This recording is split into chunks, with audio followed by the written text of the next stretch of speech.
யாருக்குமே புரியாத சமஸ்கிருதத்திற்கு 2000 கோடி ரூபாய்க்கும் அதிகமாக மத்திய அரசு ஒதுக்கீடு செய்வதாக அமைச்சர் ஏவ வேலு தெரிவித்தார்.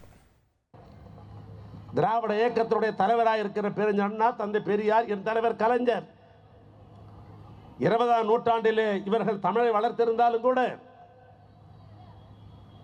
திராவிட இயக்கம் தமிழை வளர்ப்பதற்கு முன்னால் தமிழை வளர்த்த பெருமை பக்தி இலக்கியத்து தான் உண்டு. அதை மாற்றிக்க முடியாது. நான் பெரியாரிஸ்ட் என்பது காரணத்தாக நான் மாற்றியா பேச முடியும்?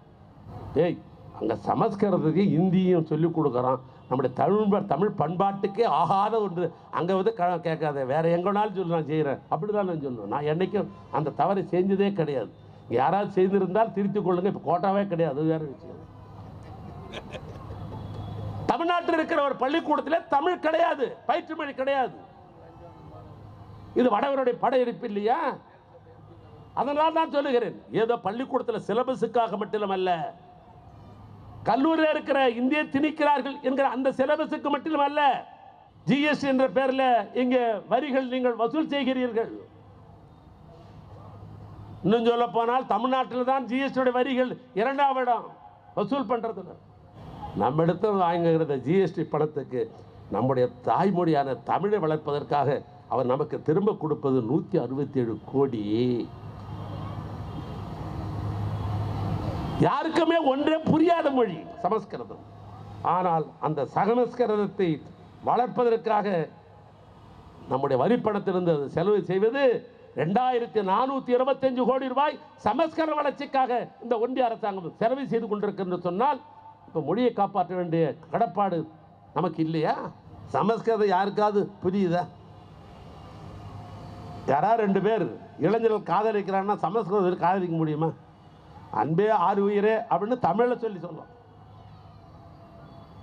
சொக்கலாமிரதம் சமீபம் சோமம் சமீதம்.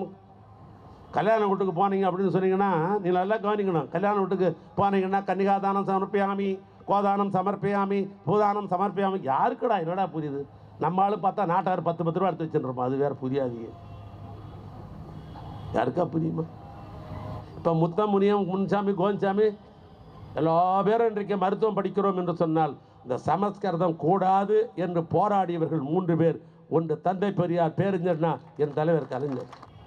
இப்போ நிறைய பேர் பார்த்தீங்கன்னா நம்ம ஆளுங்க இப்போ வாட்ஸ்அப்பிலே தெரிஞ்சுக்கிறான். கூகுளில் போய் என்ன வியாதிக்கு என்ன சமாச்சாரம், என்ன மாத்திரை போடலாம், தலைக்கு என்ன மாத்திரை போடலாம், வயிற்று வலிக்கு என்ன மாத்திரம், லூஸ் என்ன மாத்திரை போடலாம், இல்லைம்மா எவ்வளோ ஈஸியாகிடுச்சு.